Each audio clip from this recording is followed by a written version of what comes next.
Once upon a time, in a quiet village nestled between rolling hills, there lived a young girl named Seraphina. Seraphina was known far and wide for her extraordinary laziness.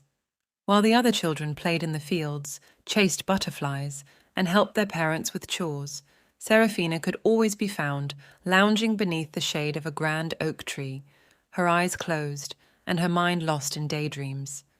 Her parents, Martha and Henry, were hard-working farmers who tilled the fertile soil to provide for their family. They often sighed in exasperation at their daughter's lack of motivation.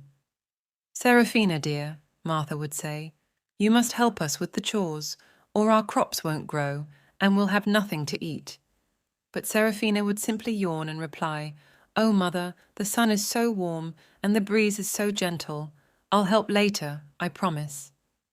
Days turned into weeks, and weeks into months, with Seraphina's promise of helping later becoming a common refrain. Her parents knew they had to find a solution to inspire their daughter to be more responsible.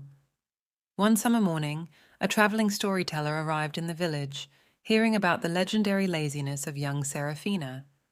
The storyteller, who went by the name Cedric, was known for weaving tales that held valuable life lessons. Cedric approached Seraphina under her favorite oak tree, where she was indulging in yet another leisurely afternoon.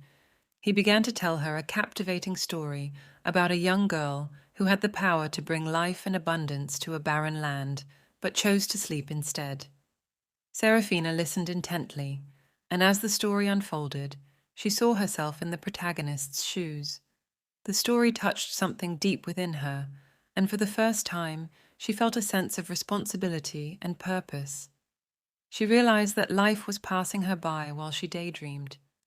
From that day forward, Seraphina decided to change her ways. She joined her parents in the fields, worked tirelessly, and with each passing day, the once barren land began to flourish. Her transformation was remarkable, and her newfound work ethic inspired the entire village. Seraphina's story became a legend in the village, not as the lazy girl, but as the girl who had the power to change her destiny. She learned that there was a time for rest and a time for action, and her life took on new meaning as she contributed to her family's prosperity. And so, Seraphina, once known for her indolence, became an example of the power